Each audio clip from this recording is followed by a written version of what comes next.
A evolução dos mamíferos a partir dos sinapsídeos foi um processo gradual que levou aproximadamente 70 milhões de anos. Os mamíferos são os atuais descendentes dos sinapsídeos. O primeiro grupo bem estabelecido de amniotas surgiu no Carbonífero Superior. Os sinapsídeos apresentavam várias características mamíferas, notadamente a existência de uma única fossa temporal de cada lado do crânio e a diferenciação dos dentes molares. Mas, no essencial, sua anatomia manteve-se tipicamente reptiliana, com membros transversais, coanas e uma pequena cavidade neurocraniana. Os primeiros mamíferos apareceram no período Triássico, durante o restante da Era Mesozoica. Esses primitivos mamíferos, conhecidos em sua maioria por poucos esqueletos e de considerável número de crânios, mandíbulas e dentes, foram animais de tamanho diminuto e ecologicamente insignificantes. Entretanto, sua contribuição foi especialmente importante para a evolução, pois no final da Era Jurássica e no início da Era Cretácea, esses animais estabeleceram as características básicas mamíferas que levaram a uma grande variedade de formas que viveram durante a Era Cenozoica. Os primeiros mamíferos eram provavelmente pequenos insetívoros, que são animais que se alimentam de insetos de hábitos noturnos. O seu aparecimento coincidiu com a expansão das angiospermicas e dos insetos polinizadores, que possivelmente predavam durante seus períodos de inatividade, ou seja, à noite. A atividade noturna dos mamíferos permitia-lhes evitar a competição com os répteis, o grupo dominante de fauna terrestre no período Triássico. A atividade noturna exigiu o desenvolvimento de diversas adaptações, entre as quais a regulação da temperatura interna corporal, que permitiu o desenvolvimento de atividades numa situação de temperaturas menores. Outra característica é o desenvolvimento da percepção auditiva, associada a atividades noturnas. A endotermia, que é a capacidade que alguns animais possuem de utilizar o metabolismo para produzir calor, implica por si só um vasto conjunto de adaptações fisiológicas e anatômicas, como seja a presença de pele no tegumento e a existência de um diafragma que possibilita aumentar a eficácia das trocas respiratórias e aumentar o metabolismo. Os mamíferos atuais dividem-se em 3 grupos filogenéticos: os prototérias ovíparos, que são os monotrematos, os metatérias, que são os marsupiais, e os eutérias, que são os placentários. Os prototérias põem ovos que são fecundados e eclodem fora do aparelho reprodutivo das fêmeas. São, contudo, endotérmicos, com pelos e glândulas mamárias. Os metatérias têm períodos curtos de gestação, dos quais nascem crias pouco desenvolvidas que completam seu desenvolvimento num saco protetor marsupial. Esse saco situa-se na região da glândula mamária da fêmea, pelo qual as crias podem se alimentar sem sair do saco. Nos eutéria, as crias nascem num estado mais avançado de desenvolvimento do que nos marsupiais. Muitas estão aptas a correr ou a andar alguns minutos após nascerem. Os eutérios produzem crias com grande potencial de sobrevivência, mas com custos elevados para a mãe. A fêmea matatéria investe muito menos energia antes do nascimento das crias e pode reciclar seu aparelho reprodutor rapidamente, aumentando o número de gestações se as condições ambientais forem favoráveis. A classe mamíferos é o grupo mais evoluído dos cordados e basicamente alberga todos os animais que possuem glândulas mamárias. São animais endotérmicos, ou seja, possuem controle interno pelo qual conseguem regular a temperatura corporal. Os mamíferos aplicam cuidado parental, eles cuidam da sua prole, filhos e filhotes. São vivíparos, exceto os monotremados. Possuem glândulas mamárias, o que os diferencia dos demais. Produzem leite e amamentam. Sua digestão é completa, respiração pulmonar com presença de diafragma, coração com 4 câmaras, 2 átrios e 2 ventrículos, circulação fechada, dupla e completa. Pele composta por derme e epiderme e derivações intergumentárias específicas, como dentes, garras, unhas, cascos, chifres, etc. Membros com posições e funções modificadas de acordo com as necessidades de locomoção específicas de cada grupo. Presença de nariz ou focinho. Órgão vocal na laringe. Determinação sexual cromossômica. As fêmeas são XX e os machos XY.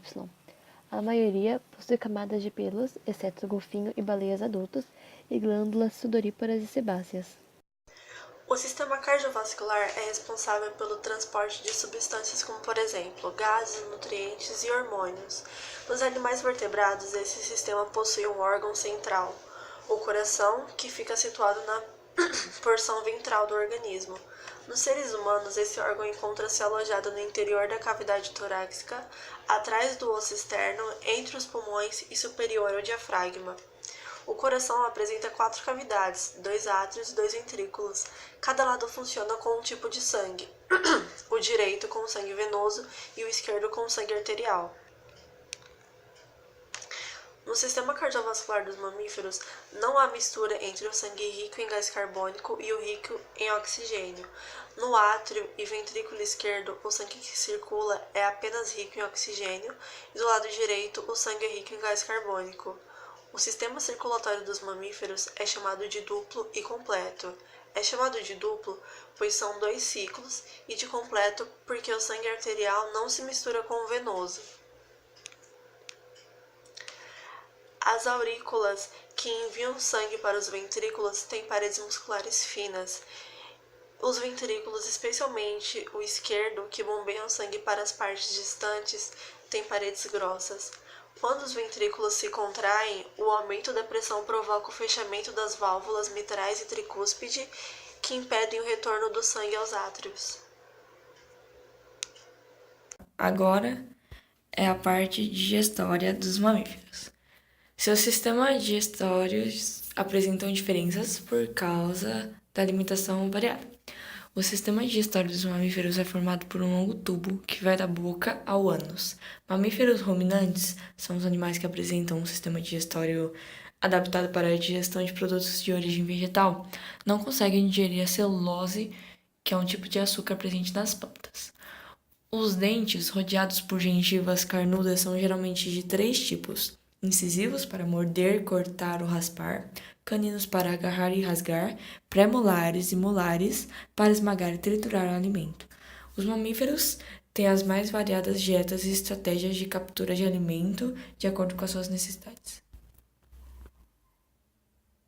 Sistema respiratório. Todos os mamíferos são seres pulmonados, isto é, o ar entra pelas vias respiratórias até os pulmões, que absorvem o oxigênio. Até mesmo os mamíferos aquáticos têm pulmões. Eles precisam vir à superfície para respirar. Apresentam músculos localizados entre as costelas, que atuam nos movimentos respiratórios, e outro denominado diafragma. O sistema respiratório deles é formado pelos pulmões e pelas vias respiratórias: fossas nasais, faringe, laringe, com cordas vocais exceto na girafa, traqueia e brônquios. A traqueia é um condutor cilíndrico em que uma das extremidades está ligada à laringe e a outra está dividida em 2 brônquios, cada um indo para um pulmão. Cada brônquio ramifica-se em muitos bronquíolos, condutores de diâmetro cada vez menores. Os bronquíolos desembocam nos alvéolos pulmonares, que são pequenas bolsas onde ocorrem as trocas sanguíneas de oxigênio O2 e dióxido de carbono CO2. Os movimentos de entrada do ar, inspiração, e saída, expiração, são controlados por um músculo que separa o tórax do abdômen, o diafragma. As hemácias, estruturas arredondadas e sem núcleo, carregam o oxigênio pelo corpo. Suas partes e funções. Faringe serve para controlar a entrada de ar para a laringe e os alimentos para o esôfago. Laringe exerce função respiratória e fonatória, além de impedir a entrada de partículas estranhas. Brônquios são tubos cartilaginosos cuja função é levar ar aos pulmões. Bronquíolos. A função deles é transportar o ar que respiramos até os alvéolos pulmonares. Alvéolos. A principal função deles é ser o local onde ocorrem as trocas gasosas entre o ar e o sangue, a hematose. Ao chegar aos alvéolos, o oxigênio difunde-se para o sangue dos capilares. Traqueia. Exerce unicamente função respiratória. E os pulmões, que sua principal função é oxigenar o sangue e eliminar o dióxido de carbono do corpo. Sistema circulatório. Assim como o coração das aves, o coração dos mamíferos apresenta 4 cavidades. A circulação dos mamíferos é fechada, dupla e completa, sem que haja mistura de sangue venoso com o arterial. Tal como as aves, os mamíferos são endotérmicos ou homeotérmicos, o que lhes permite permanecer ativos mesmo a temperaturas muito elevadas ou muito baixas. Esse fato justifica a sua larga distribuição em todos os tipos de habitats, mais vasta que qualquer outro animal, exceto as aves. O principal ponto desse sistema é a não misturação do arterial com o venoso. O impulso para a circulação é dado pelo coração. Depois que ocorre o impulso, o sangue é fortemente bombeado pelas veias até chegar em todo o restante dos órgãos, fazendo com que tudo funcione perfeitamente. Estes mesmos órgãos têm o dever de receber essa quantia de sangue que depois voltará para o coração, seu ponto de partida. Coração. Para classificar o coração, teremos de entender que ele é dividido em átrio e ventrículo direito, átrio e ventrículo esquerdo. Ambos os lados têm funções diferentes, para que haja um funcionamento completo de todos os órgãos. O lado direito tem como principal objetivo bombear sangue sem o auxílio do oxigênio. Ele pulsa para o pulmão, onde o sangue é oxigenado, dando continuidade aos processos. Já o lado esquerdo é responsável por receber esse mesmo sangue oxigenado a partir do pulmão e o impulsionar diretamente ao coração, sendo assim distribuído através das artérias, onde leva o sangue para os tecidos do animal, fazendo com que todos recebam uma quantidade exata. Dentro de todo esse processo estão veia cava superior, aorta, aurícula direita, aurícula esquerda, ventrículo direito e ventrículo esquerdo. O coração dos mamíferos apresenta exatamente 4 cavidades, como já citado. Não há mistura nenhuma de sangue e também pode ser considerado uma circulação fechada. Partes e funções. Válvula aórtica. Permite a passagem do sangue do ventrículo para a circulação sistêmica. Válvula pulmonar. Permite a passagem do sangue do ventrículo para a circulação pulmonar. Átrio direito. É a cavidade do coração que recebe o sangue venoso, pobre em oxigênio. Átrio esquerdo é uma cavidade do coração que recebe o sangue arterial ou sangue oxigenado do pulmão, conduzido pelas veias pulmonares. Válvula tricúspide permite o fluxo sanguíneo entre o átrio direito e o ventrículo direito. Válvula mitral ou biscúspide permite o fluxo sanguíneo entre o átrio esquerdo e o ventrículo esquerdo. Ventrículo direito, responsável pelo bombeamento do sangue na circulação pulmonar. Ventrículo esquerdo, responsável pelo bombeamento do sangue na circulação sistêmica. Dá-se o nome de tegumento ou sistema tegumentar a tudo aquilo que reveste externamente o corpo dos animais, conferindo proteção ao organismo contra a desidratação, hidratação excessiva, ação dos raios ultravioletas emitidos pelo sol, micro-organismos patogênicos, choques mecânicos, entre outros. Nos vertebrados, a pele é constituída de epiderme e derme. A derme situa-se logo abaixo da epiderme, sendo mais espessa. Tem a função de apoiar a epiderme, dando à pele resistência e elasticidade. Além de conferir a proteção, a pele também é responsável pela recepção de estímulos do meio externo, sensibilidade, devido à presença de corpúsculos sensoriais. O sistema nervoso dos mamíferos é composto pelo sistema nervoso central e periférico. O principal órgão do central é o encéfalo, que apresenta diversos lobos e inúmeras células nervosas, gerando uma complexidade de comportamentos. O periférico é composto por nervos distribuídos pelo corpo pela coluna vertebral.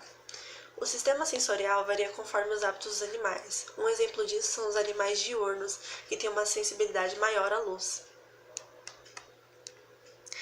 O sistema nervoso central, ou SNC, é composto pelo encéfalo e pela medula espinhal. O encéfalo, por sua vez, compreende as seguintes porções: o cérebro, o cerebelo, a protuberância e o bulbo.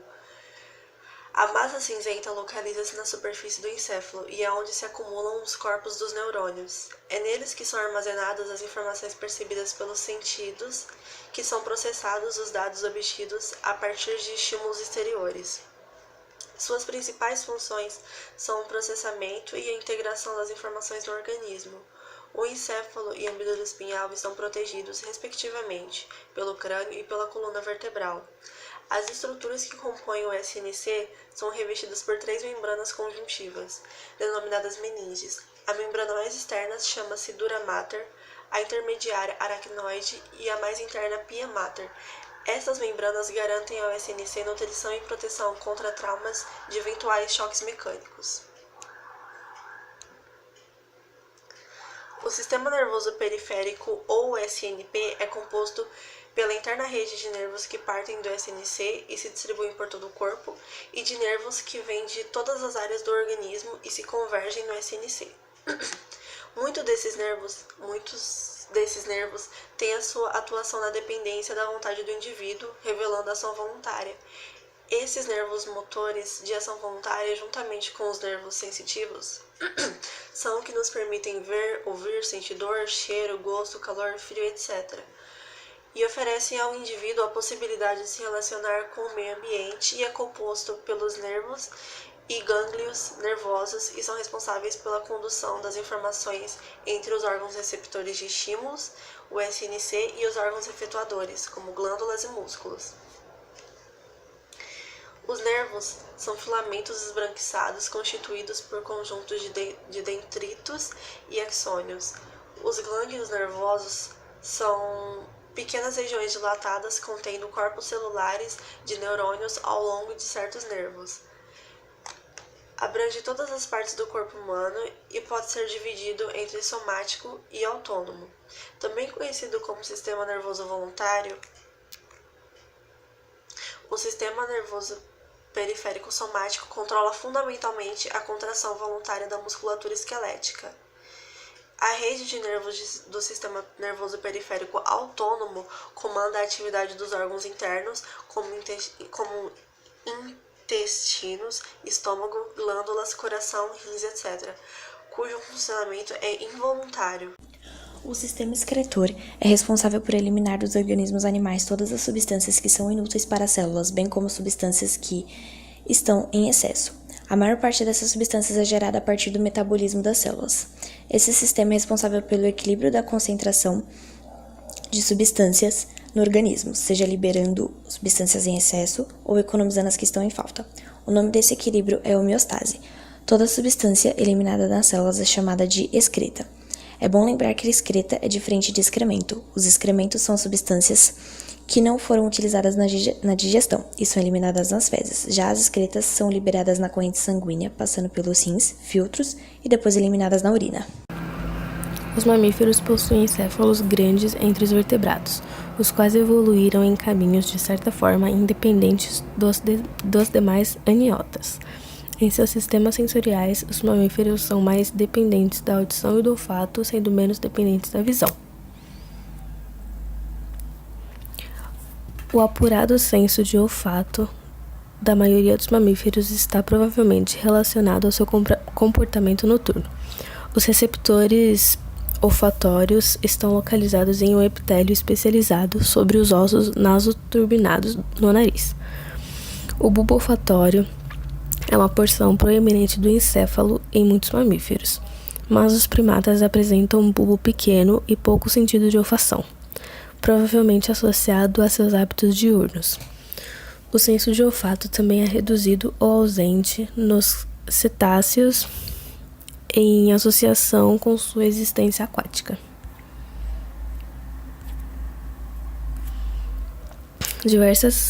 Os mamíferos apresentam uma orelha média e mais complexa.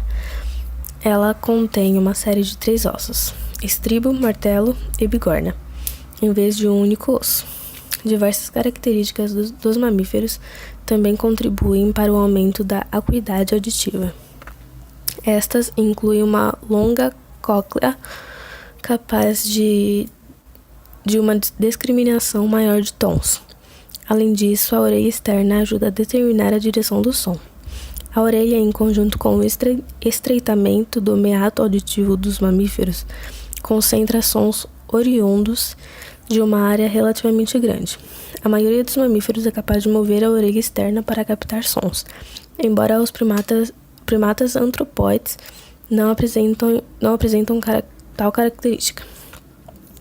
A sensibilidade auditiva de um mamífero terrestre é reduzida se as orelhas externas são removidas. Mamíferos aquáticos utilizam sistemas inteiramente distintos para ouvir sob a água, tendo perdido ou reduzido suas orelhas externas.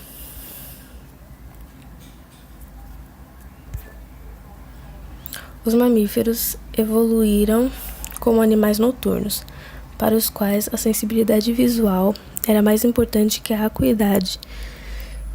Os mamíferos possuem retinas compostas, primeiramente de células bastonetes, as quais apresentam uma grande sensibilidade à luz, mas são relativamente fracas para uma visão apurada.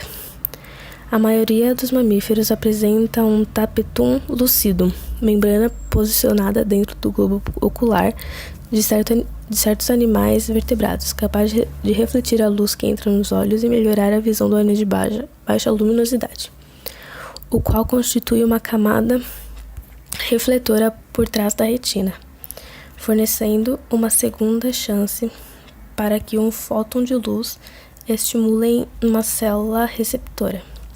Este tapeto provoca o brilho nos olhos que você observa quando aponta uma lanterna em direção de antílopes, guaxinins, gatos e cães e outros. O tapeto é mais desenvolvido em mamíferos noturnos e foi perdido nos primatas antropóides diurnos, incluindo os humanos. Reprodução. Em muitos grupos de mamíferos, há rituais de namoro antes do acasalamento. A fecundação interna, o macho coloca o esperma, que contém os espermatozoides, dentro do corpo da fêmea, onde ocorre o encontro de gametas. A reprodução é sexuada, a fecundação é interna e o desenvolvimento é direto. A maioria dos mamíferos é vivípara, placentários, nos quais os embriões desenvolvem-se em sua totalidade em uma placenta dentro do útero da mãe. Os marsupiais, como cangurus e gambás, possuem placenta rudimentar, ou em alguns tipos não a possuem. Na maioria deste grupo, o embrião fica pouco tempo no útero, nasce e se arrasta até o marsúpio, uma espécie de apêndice ou bolsa, presente na parte ventral do corpo da mãe, e alimenta-se desse leite presente nas glândulas mamárias localizadas dentro dessa estrutura. Alguns animais são ovíparos ou monotremados. O ovo fecundado fica dentro da fêmea durante o desenvolvimento do embrião e após a postura e nascimento, o filhote alimenta-se de leite. Gestação. A maioria dos mamíferos gera seus filhotes dentro do útero da fêmea. Quase todos os filhotes de mamíferos nascem diretamente do corpo da mãe e em estágio avançado de desenvolvimento, ou seja, já nascem com forma semelhante à que terão quando forem adultos. Os filhotes, mantidos dentro do corpo da fêmea durante um período maior, ficam mais protegidos do que os que terminam o seu desenvolvimento no interior de ovos, como acontece com as aves e répteis, por exemplo. Embora a viviparidade limite o número de filhotes por gestação, é um fator que se revelou vantajoso evolutivamente, aumentando as chances de sobrevivência e sucesso reprodutivo. Enquanto o filhote está se desenvolvendo no útero materno, ele recebe nutrientes e oxigênios através da placenta pelo cordão umbilical. A placenta é uma estrutura formada por parte do corpo da mãe e parte do corpo do feto. Também pela placenta que o feto elimina as excretas, que são restos produzidos, por exemplo, o gás carbônico. Podem nascer um ou mais filhotes, pois o número varia dependendo da espécie. Após o nascimento, o filhote se alimenta do leite materno e recebe os cuidados da mãe, ou até mesmo do pai, às vezes, na primeira fase da vida. Durante o estado em que a fêmea carrega o embrião no útero, o ventre da mesma tem um aumento considerado de volume, tudo para melhor acomodar o novo ser que é gerado dentro de si. Tudo de acordo com a quantidade de óvulos, como também o tamanho dos fetos que estão se desenvolvendo dentro dela. Quanto maiores os fetos, muito mais o ventre tende a se expandir, podendo fazê-lo por diversas vezes o que for necessário. A finalização da gestação ocorre somente após a expulsão do feto pelo útero, o que se dá o nome de parto ou ainda dar à luz. Já a duração de cada gravidez depende exclusivamente do tipo de espécie e ainda de suas características especiais, tais como tamanho e tempo de desenvolvimento intrauterino. Por isso, alguns animais apresentam gestação mais longa e outros bem mais curta. Nos seres humanos, por exemplo, o tempo de gestação é de aproximadamente 38 semanas, o que corresponde a 266 dias. Todo o desenvolvimento do embrião passa a ocorrer logo após a concepção, ou seja, a junção do óvulo com o espermatozoide. O parto se dá em média 40 semanas após a última menstruação. As vacas, que também são mamíferos, têm o tempo de gestação muito semelhante ao das mulheres, durando aproximadamente 270 dias. Entretanto, os ratos, que também pertencem às espécies mamíferas, possuem um período gestacional bem mais reduzido, girando em torno de apenas 21 dias. O tempo de gestação nos seres humanos pode ser dividido em 3 trimestres, sendo que somente a partir dos 3 meses é que a gravidez passa a ser notada por todos e não somente pela mãe, que desde cedo começa a sofrer os sintomas inerentes do processo, como enjoos, cólicas, vômitos e muitos outros.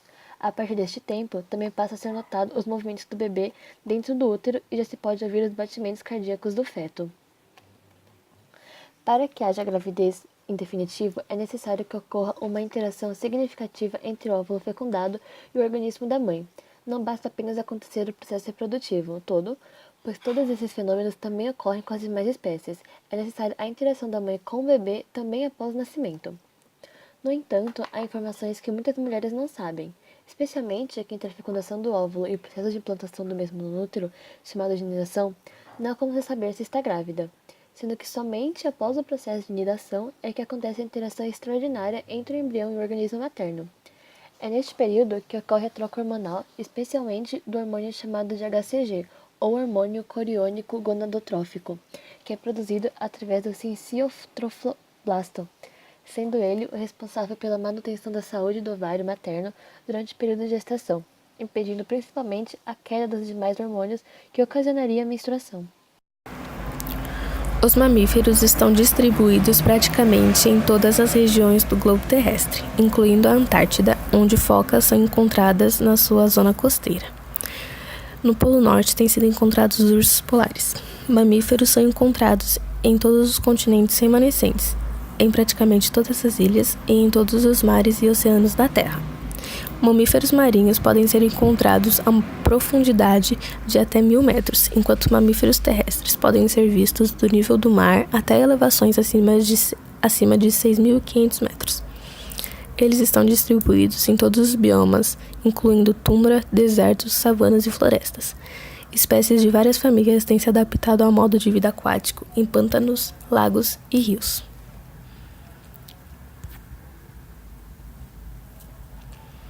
Eles estão presentes tanto abaixo da superfície terrestre, no caso de animais subterrâneos e escavadores, quanto acima dela, nos galhos das árvores, no caso de animais arbóreos, ou nos céus, através do voo, no caso dos morcegos.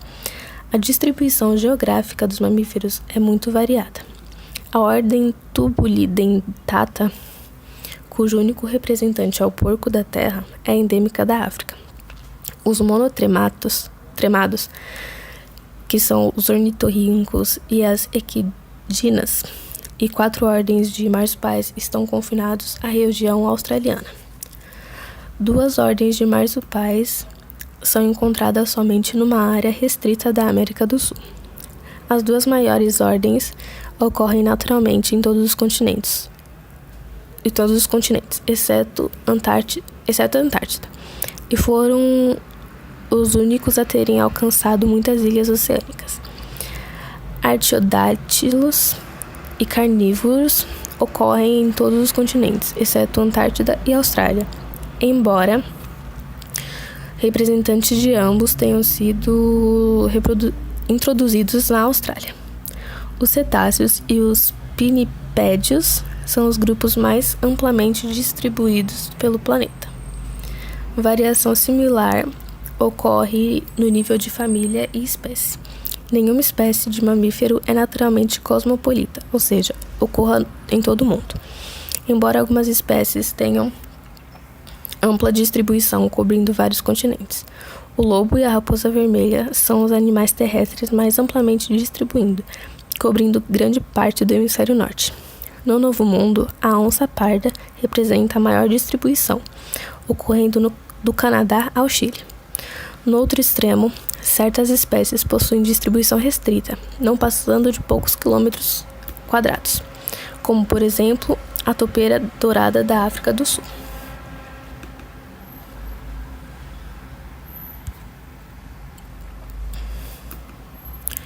Outros mamíferos apresentam uma distribuição descontínua. Ela pode ser natural, como é o caso da lebre da Eurásia, que habita as regiões polares e boreais da Eurásia, mas uma população é encontrada nos Alpes, uma relíquia da última era glacial. Ou pode ser um fenômeno induzido pelo homem, como o caso do leão, que atualmente é encontrado em partes do leste e sul da África e na Índia, mas que já habitou no norte da África, Oriente Médio, sul da Europa e sul da Ásia, e até mesmo a América do Norte no final do Pleistoceno. A diversidade e a riqueza da fauna mamífera são influenciados por diversos fatores complexos combinados, entre eles a história evolutiva, o grau de isolamento e a complexidade do seu habitat. Existem mais de 4.200 espécies de mamíferos. A palavra mamífero vem do latim, que significa mama, fazendo referência ao órgão que produz leite nos animais do sexo feminino. Embora os elefantes pesem mais de 5 toneladas e tenham patas enormes, eles mal deixam pegadas por onde passam. Isso porque suas patas são tão grandes e distribuem o peso tão perfeitamente que mal deixam marcas no solo. Os koalas comem tanto eucalipto que, ao tossir, exalam um aroma característico da planta, que ajuda a manter as pulgas longe deles. Os morcegos podem viver de 20 a 30 anos, o que é algo raro entre animais pequenos. O motivo pelo qual os mesmos ficam pendurados de cabeça para baixo é que os ossos de suas patas são muito finos e fracos para suportar o peso do corpo. As focas de capuz nascem e permanecem filhotes por apenas 4 dias. É a infância mais curta entre os mamíferos. Os ursos polares parecem brancos, mas na verdade é que seus pelos são transparentes e ocos. Por baixo da pelagem está sua pele, que é preta. Os hipopótamos dão à luz e amamentam seus filhotes sob a água, por mais que a maioria de seus predadores vivam sobre ela.